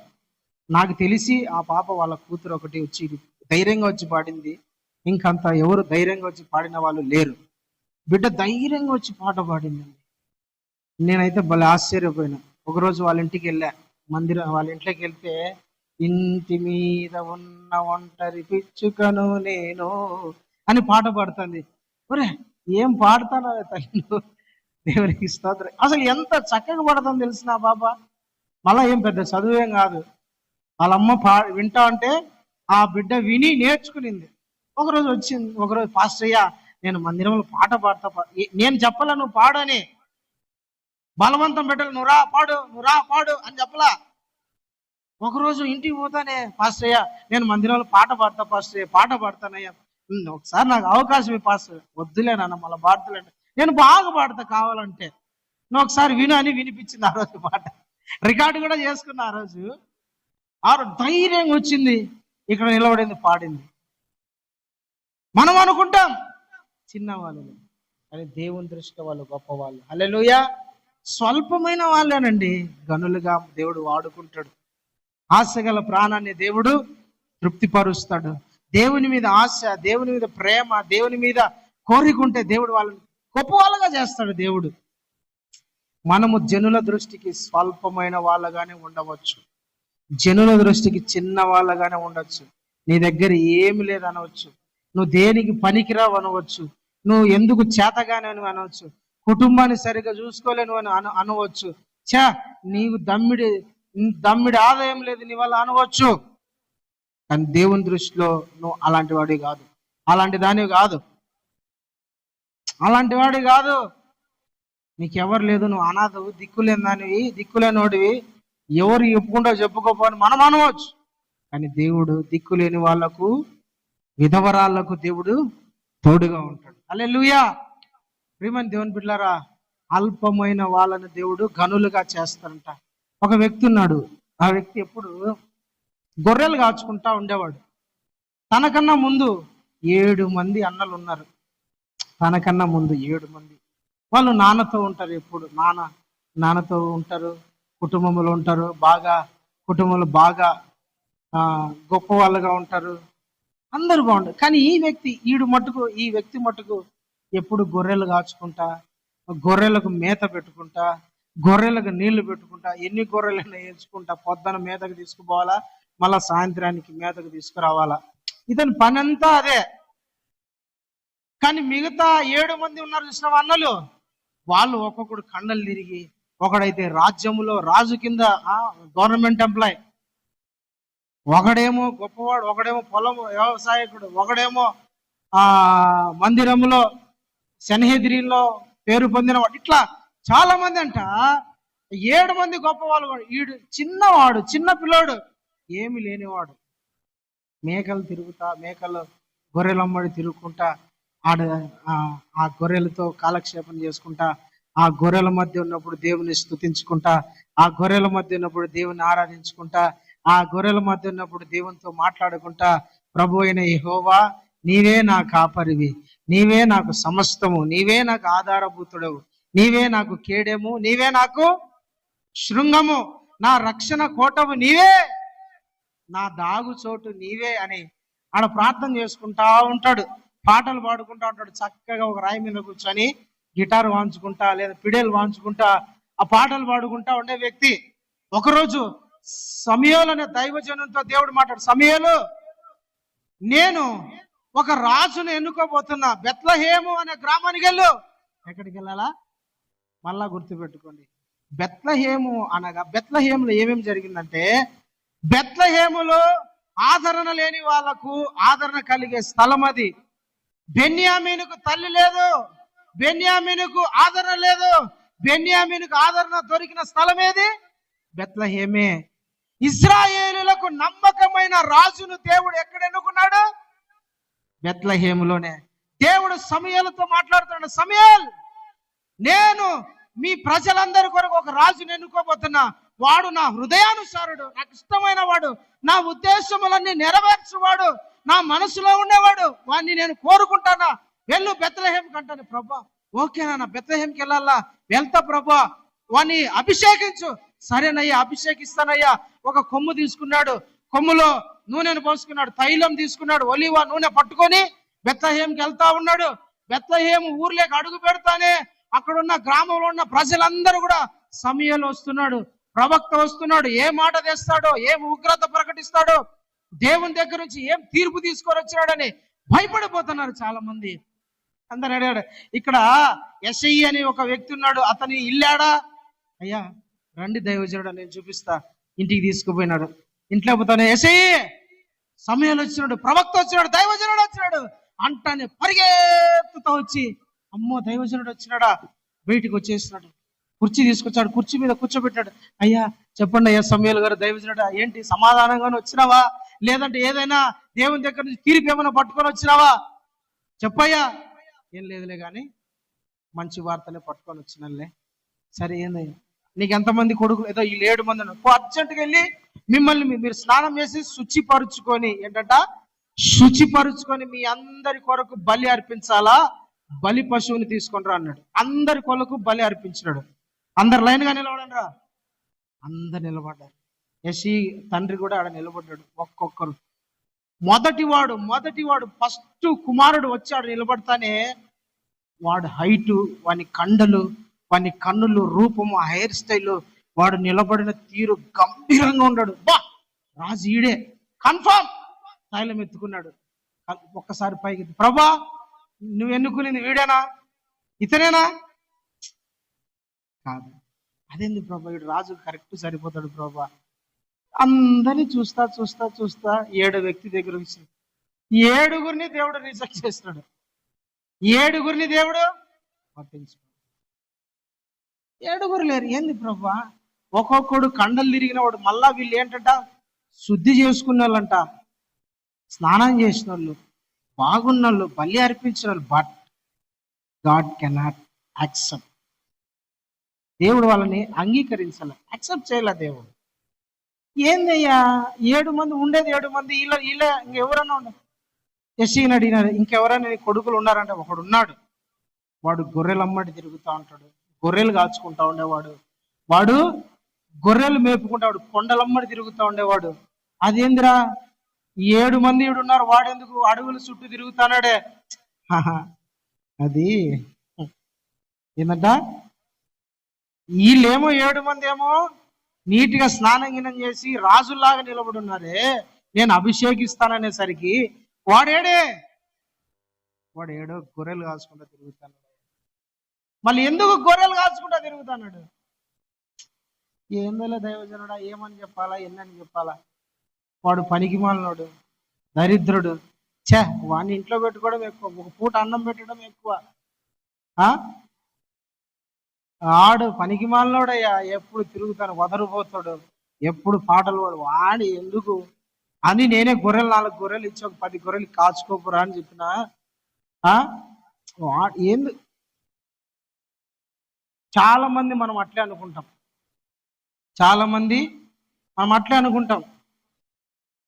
బలహీనులు చేసి మనం బలవంతులం. నా అంత బలిష్ఠుడు లేడు, నా అంత గొప్పోడు లేడు, నాకంత తెలివైనడు లేడు, నాకంత ప్రార్థన పరుడు లేడు, నాకంత పాట పాడేవాళ్ళు లేరు, నా అంత వాక్యం చదివేవాళ్ళు లేరు, నాకంత ఇచ్చేవాళ్ళు లేరు. చాలా మంది ఇట్లా నన్నే సెలెక్ట్ చేసుకుంటాడు అని చాలా మంది అనుకుంటారు, భ్రమలో ఉంటారు. అది నాకన్నా అనుకునే వాళ్ళు ఉంటారు చాలా మంది. దావీదు కుమారులు అలాంటి వాళ్ళే. నాకేందయ్యా కొద్దిగా, రాజుకు ఏం మాత్రం తీసుకోను, ఐఎమ్ సెలెక్టెడ్ అనే విధంగా ఉన్నారు. దేవుళ్ళు చాలా మందిని మనం తృణీకరిస్తాం, చాలా మందిని మనం పక్కన పెడతాం, చాలా మందిని మనం దూరం పెడతాం, చల్ అంటాం. కుటుంబంలో కానివ్వండి, సంఘంలో కానివ్వండి, లోకంలో చాలా మందిని పక్కన పెట్టేస్తాం. కానీ దేవుని దృష్టిలో పక్కన పెట్టింది ఉపయోగపడుతుంది. హల్లెలూయా. పక్కన పెట్టిందే ఉపయోగపడుతుంది. దావీదు పక్కన ఉన్నవాడే, కానీ దేవుని హృదయానుసారంగా, దేవుని హృదయం ఎరిగిన వాడు, దేవుని హృదయానుసారంగా నడుచుకునేవాడు, దేవుని ఉద్దేశాలు నెరవేర్చేవాడు, దేవుని ఆలోచన ప్రకారం బ్రతికేవాడు దావీదు. ఎంత శుద్ధి చేసుకున్నాము, ఎంత పవిత్రంగా బ్రతికాము, ఎంత ప్రార్థన చేస్తున్నాము అనేది దేవుని లెక్కలేక రాదు. ఎంత ప్రార్థన పరులము, చీకట్లో లేచినామా, మధ్యరాత్రిలో లేచినామా, మిట్ట మధ్యాహ్నం చేసినామా, దేవుడు అది కోరుకోడు. దానియేలులాగా 3 సార్లు మోకరించి ప్రార్థన చేశాము, దావీదులాగా 5 సార్లు స్తుతించాము. ఇది కాదు దేవునికి కావాల్సింది. చాలా మంది ఏమనుకుంటున్నారంటే, నేను గొప్ప ప్రార్థన పరుని, ఇల్లు కూడా అదే. కానీ దేవునికి అది కాదు కావాల్సింది. దేవుని హృదయమును ఎరిగిన వాడు కావాలి. ఎవరు కావాలా? దేవుని హృదయము తెలిసిన వాడు, దేవుని హృదయమును ఎరిగిన వాడు, దేవుని హృదయానుసారముగా నడుచుకున్నవాడు దేవునికి కావాలా. దావీదు అలాంటి వాడే, త్రోసివేయబడిన వాడే. నీవు కూడా దేవుని దృష్టిలో, మనుషుల దృష్టిలో తోయబడ్డావేమో, తక్కువ చేయబడ్డావేమో, తృణీకరించారేమో, నన్ను పనికిరావన్నారేమో, కానీ దేవుడు నిన్ను సెలెక్ట్ చేసుకున్నాడు. Praise the Lord. దేవుడు నిన్ను కోరుకున్నాడు. లోకములో నిన్ను, నీ కుటుంబమే వద్దనుకునిందేమో, నీ భర్త వద్దనుకున్నాడు, నీ భార్య వద్దనుకునిందేమో, ఇంత చేసినా కూడా ఏమి చేయలేదని ప్రతిసారి నిందలు, అవమానాలు భరిస్తున్నాను. ప్రియమైన దేవుని బిడ్డలారా, అందరి దృష్టిలో నువ్వు తృణీకరించబడ ఉండవచ్చు, కానీ దేవుని దృష్టిలో గొప్పవాడు. హల్లెలూయా. గౌరవం రాసుకుంటాడు, పిలుచువాడిని అని పిలిచినాడండి. సమయంలో ఎదురుగా నిలబడ్డాడు. దేవుని ఆత్మ వెంటనే, ఇదో నేను కోరుకున్నవాడు ఇతడే. హల్లెలూయా. నేను కోరుకున్నవాడు ఇతడే, నా హృదయానుసారుడు ఇతన్ని అభిషేకించు. 1 సమూయేలు గ్రంథం 16వ అధ్యాయం 13వ వచనం. సమూయేలు తైలపు కొమ్మును తీసుకొని ఎవరు ఎదుట? వాని సహోదరుల ఎదుట వానికి అభిషేకం చేసిరి. హల్లెలూయా. ఇప్పుడు చూడండి, ఇలా ముఖం ఏడబెట్టుకోవాల, తలకాయ వీళ్ళ తలలా ఏడబెట్టుకోవాలి. మేము గొప్పలో అనుకొని ఫీల్ అవుతున్నారేమో. చాలా పేరు పొందిన వాళ్ళు, అందరినీ దేవుడు రిజెక్ట్ చేసి, ఎవరినైతే పక్కన పెట్టినారో, పనికిరానోడు అన్నాడు, అల్పమైన వాడు అన్నాడు, తక్కువ వాడు అన్నాడు, వాడిని పిలుచుకొచ్చి ఈ 7 మంది ఎదుట, యెషీ ఎదుట, గ్రామ ప్రజలు ఎదుట సమూయేలు తైలం తీసుకొని అతని తల మీద పోస్తుంటే అతని అన్నలు చాలా సిగ్గుగా ఫీల్ అయ్యారు. తృణీకరించబడిన చోటే గణపరిచే దేవుడు అనండి. తృణీకరించబడిన చోటే గణపరిచే దేవుడు. ఎక్కడైతే తోసేసినారో నిన్ను, అక్కడే నిన్ను తల పైకెత్తుతాడు దేవుడు. ఎక్కడైతే అవమానం జరిగిందో, ఎక్కడైతే నిందించబడ్డావో, ఎక్కడైతే తక్కువ చేయబడ్డావో, అక్కడే దేవుడు నీ తలను పైకెత్తి నీకు ఘనతనిస్తాడు దేవుడు. హల్లెలూయా. ఎక్కడైతే నిన్ను నిందించారో అక్కడ నీకు ఘనతనిస్తాడు. ఎవరి మధ్య అయితే నువ్వు తోసివేయబడ్డావు, ఎవరైతే నిన్ను నానా రకాల మాటలు అన్నారో వాళ్ళ మధ్య నీ తల పైకెత్తుతాడు దేవుడు. Praise the Lord. హల్లెలూయా. అయితే మనం ఏం చేయాలా? ఓర్పు కలిగి ఉండాలి, సహనం కలిగి ఉండాలి.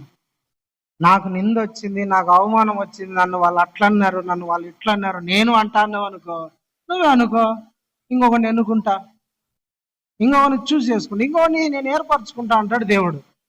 దేవుని యొక్క ఉద్దేశాలు, దేవుని యొక్క ప్రణాళిక ఎట్టని నీ జీవితంలో నెరవేరాలా, నీ తల పైకెత్తాలా, నిన్ను గణపరచాలనుకుంటే దేవుడు నిన్ను ఆశీర్వదించాలి. నువ్వు మౌనం అయిపోవాలి, కంప్లీట్గా మౌనం అయిపోవాలి, కంప్లీట్గా మౌనం అయిపోవాలి. పోనీలే ప్రభా అనుకున్నారు, నాకు వినపడే ప్రతి మాటకు నేను జవాబు చెప్పాల్సిన అవసరం లే.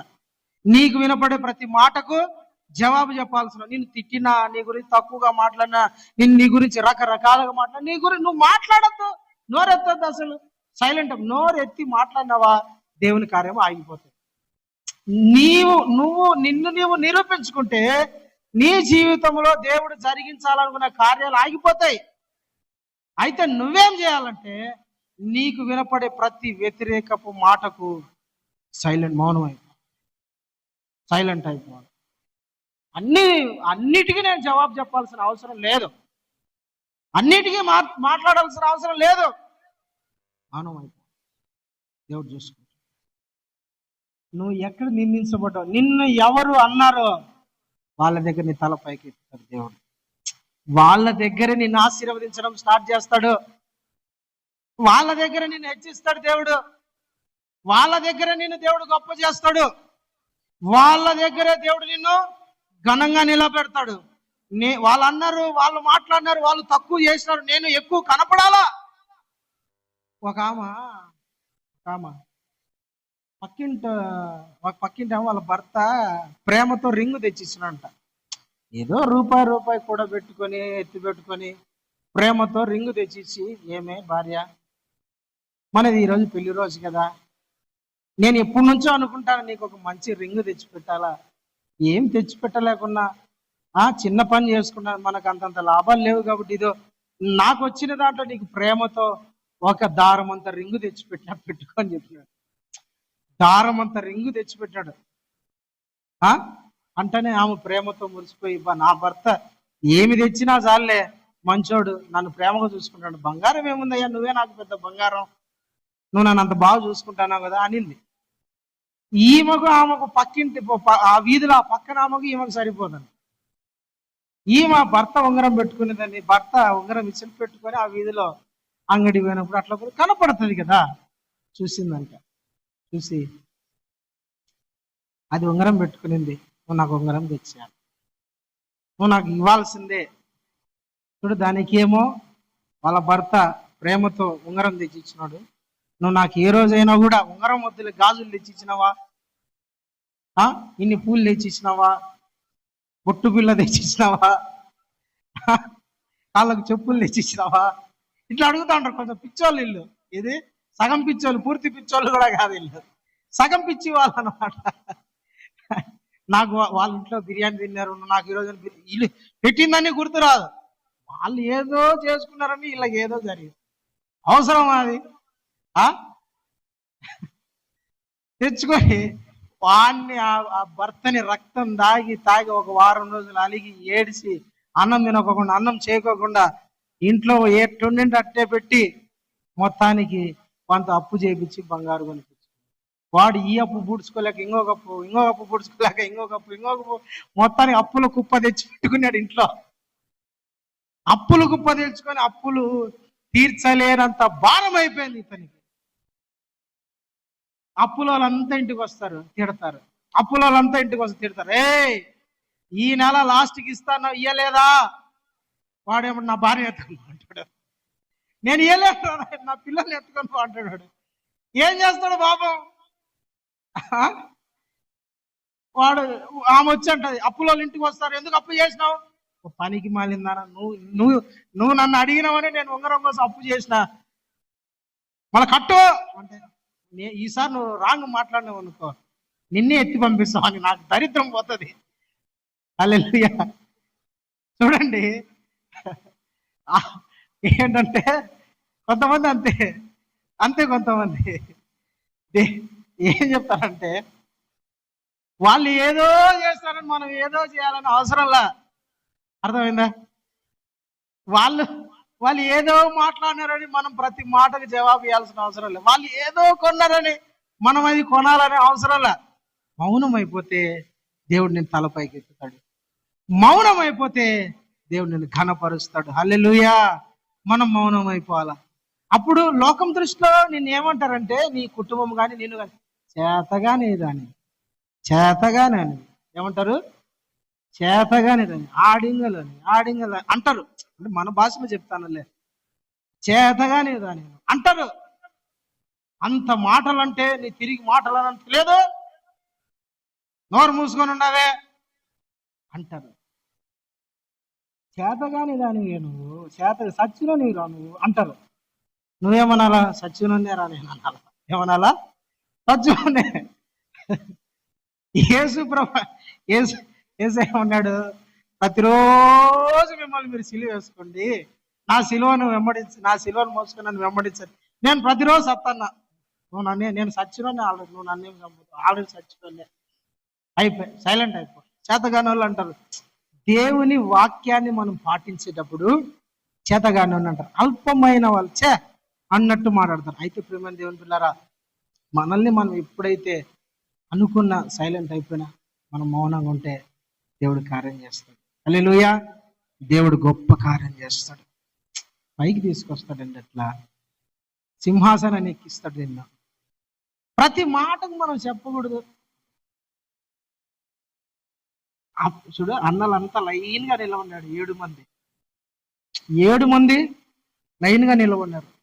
దేశానికి రాజుని చెయ్యాలంటే, రాజు అవుతానంటే ఎంత గొప్పది కదా. ఆ దేశానికి యెరూషలేములో ఇజ్రాయెల్ దేశానికి రాజు కాబోతున్నాడంటే ఎంత గొప్ప విషయం అండి, ఎంత గొప్ప కార్యం. 7 మందిని దేవుడు వద్దన్నాడు.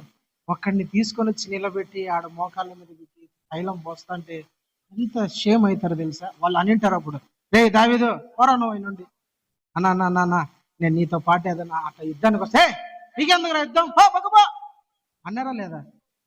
అన్నారు. నీకెందుకురా, నువ్వు అన్నం క్యారీలు మోసుకునేవానివిరా, నువ్వు గొర్రెలు కాసుకునేవాని, నీకెందుకురా ఈ పదవులు, నీకెందుకురా, నువ్వు ఏదో ఆడ గొర్రెలు కాసుకుంటా, ఆ గొర్రె పెంట ఎత్తుకోకుండా నీకెందుకురా ఇది అనిన్నా. ప్రేమని దేవుని పిల్లరా, అన్న వాళ్ళ ఎదుటి దేవుడు రాజుగా నిలబెట్టాడు. వాళ్ళందరూ ఈయన దగ్గర పనిచేసే వ్యక్తులుగా అయిపోయినారు. మనల్ని దేవుడు హెచ్చించే రోజు ఒకటి వస్తుంది. నిన్ను దేవుడు హెచ్చించే రోజు ఒకటి వస్తుంది. అనిన కళ్ళ ఎదుట, మాట్లాడిన నోరు ఎదుట దేవుడిని తలను పైకెత్తే రోజు ఒకటి వస్తుంది. అంతవరకు నువ్వు వెయిట్ చేయి, ఓర్పుగా ఉండు, సహించు, భరించు, పర్వాలా, తట్టుకో. నీ గొంతులో ప్రాణం అయితే దేవుడు తీయడు. వాళ్ళ ఎదురు నీ తల పైకెంతంత వరకు నీ ప్రాణం పోదు. ఇది గుర్తుపెట్టుకో. హల్లెలూయా. దేవునికి స్తోత్రం. అల్పమైనదే. చూడండి, బెత్లెహేములో నుండే దేవుడు ఆదరణ, బెత్లెహేములో నుంచే దేవుడు రాజుని ఎన్నుకున్నాడు. బెత్లెహేములో నుండే చిన్న గ్రామము, తక్కువ గ్రామము, లోకం దృష్టిలో తృణీకరించబడిన గ్రామము, అయితే అది దేశానికి వెలుగుగా మారింది. Praise the Lord. దేవుడు నిన్ను కూడా అలాగ వెలుగుగా మారుస్తాడు. నిన్ను కూడా దేవుడు గొప్పగా మారుస్తాడు. నిన్ను కూడా ఉన్నతంగా దేవుడు దీవిస్తాడు. అయితే ఎప్పుడు దేవుడు నీలో జన్మించాలి, నీలో ప్రభు జన్మించాలా, ప్రభు నీలో ఉదయించాలా. బెత్లెహేమును దేవుడు కోరుకోవడానికి, యూదా దేశాన్ని దేవుడు కోరుకోవడానికి ఒక ప్రవచనం, సంఖ్యాకాండం, అది చెప్పి నేను ముగిస్తాను, ఇంకా సమయం అయిపోయింది. ఆ సంఖ్యాకాండము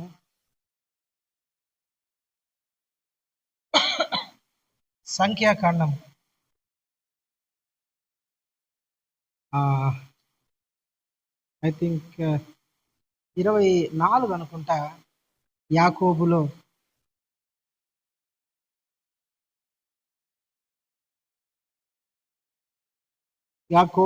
నక్షత్రము ఉదయించును.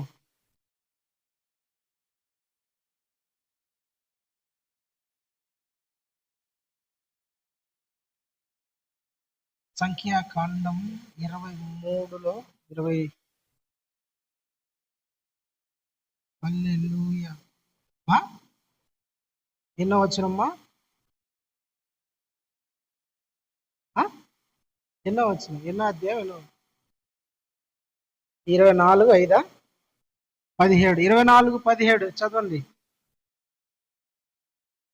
ఆయనను చూచుచున్నాను గాని ప్రస్తుతం ఉన్నట్లు కాదు, ఆయన చూచుచున్నాను గాని సమీపముగా ఉన్నట్టు కాదు. నక్షత్రము యాకోబులో ఉదయించెను, రాజ్యదండము ఇజ్రాయేలుల నుండి లేచును. హల్లెలూయా. నక్షత్రము యాకోబులో నుండి లేచును, రాజ్యదండం ఇజ్రాయేలుల నుండి లేచును, ఉదయించును, లేచును. Praise the Lord. అంటే ప్రేమని దేవుని బిడ్డలారా, యూదా, బెత్లెహేము, దాంట్లో ఎన్నుకోవడానికి ముందు యాకోబును దేవుడు ఎన్నుకున్నాడు. యాకోబు దేవునితో పెనుగులాడాడంట. ఇదే యాకోబు దేవునితో రాత్రంతా పెనుగులాడాడు, ప్రార్థన చేశాడు. ప్రభువా, నీవు నన్ను ఆశీర్వదించాలయే, నీవు నన్ను ఆశీర్వదించకపోతే నేను ఇక్కడి నుండి పోను, నిన్ను వదిలిపెట్టను. రాత్రంతా యాకోబు ప్రభుతో పెనుగులాడాడు, ప్రార్థన చేశాడు, పోరాడాడు. అప్పుడు అన్నాడు, యాకోబు నీ పేరేంటి? యాకోబు. ఈ రోజు నుంచి నీ పేరు యాకోబు కాదు, ఇజ్రాయేలుగా నేను నిన్ను దీవిస్తున్నాను. Praise the lord. ఆ రోజు దేవుడు ఎన్నుకున్నాడు యాకోబును. ఎవరిలో అయితే క్రీస్తు జన్మిస్తాడో, ఎవరిలో అయితే యేసు ప్రభు నివసిస్తాడో, ఎవరిలో అయితే యేసు ప్రభు ఉదయిస్తాడో, వారిలో నుండి రాజ్యదండం వస్తుందంట. దేవునికి స్తోత్రం, హల్లెలూయా. వాళ్ళని దేవుడు గొప్ప వాళ్ళుగా చేస్తాడు, వాళ్ళకు దేవుడు ఆదరణ ఇస్తాడు, వాళ్ళలో నుండి దేవుడు పరిపాలిస్తాడు. నీ అధికారం అంతటి పైన, నీ ప్రవర్తన అంతటి పైన ఆయనకు అధికారానికి ఒప్పుకోవాలి. ప్రభువా, ఇదిగో నన్ను నీకు సమర్పించుకుంటున్నా, నన్ను నీకు అర్పించుకుంటున్నా, నాలో నుండి నువ్వు ఏలు ప్రభువా, నన్ను గొప్ప చేయి ప్రభువా, నీ నామం మహిమపరుస్తాను, నీ నామం ఘనపరుస్తాను. ప్రియమైన దేవుని బిడ్డలారా, నీవు అల్పమైన దానివే ఉండొచ్చు, కానీ దేవుడికి నీవు కావాలి. నిన్ను కోరుకున్నాడు దేవుడు, నిన్ను బలపరచడానికి, నిన్ను దీవించడానికి, నీ ద్వారా ప్రజలు ఆశీర్వదించబడడానికి ప్రభు నీలో ఉదయించాలనుకుంటున్నాడు, జన్మించాలనుకుంటాడు. క్రీస్తు నీలో జన్మించాడు, ఇంకా ఉదయించాడా? క్రీస్తు వెలుగు నీలో ఉందా? క్రీస్తు వెలుగు నీలో లేకపోతే నీకు ఆదరణ దొరకదు. బెన్యామీనుకు తోడున్న దేవుడు నీకు తోడుగా ఉండడు. నీకు తోడుగా ఉండాలంటే నీలో క్రీస్తు ఉదయించాలి. నీలో రాజ్యదండం దేవుడు నీలో ఉండి పరిపాలించాలంటే నీ కుటుంబాన్ని, నీ వ్యాపారాన్ని, నీ ఆత్మీయ జీవితాన్ని, నీ బంధువులను, నీతో ఉన్న వాళ్ళందరినీ పరిపాలించాలంటే నువ్వు నీలో ఉదయించాలి. దేవుడు నీలోకి రావాలి, ఆయన నీలో నివసించాలి. ఆయనకు చోటిస్తే నిన్ను గొప్ప చేస్తాడు, ఆయనకు చోటిస్తే నిన్ను మహిమపరుస్తాడు, ఆయనకు చోటిస్తే నిన్ను నిలబెడతాడు, ఆయన చోటిస్తే నిన్ను దీవిస్తాడు. దేవుడి మాటలు ఆశీర్వదించును గాక. ఆమేన్. ప్రార్థన చేసుకుందాం. ప్రార్థన అందరూ మోకరించండి. హల్లెలూయా.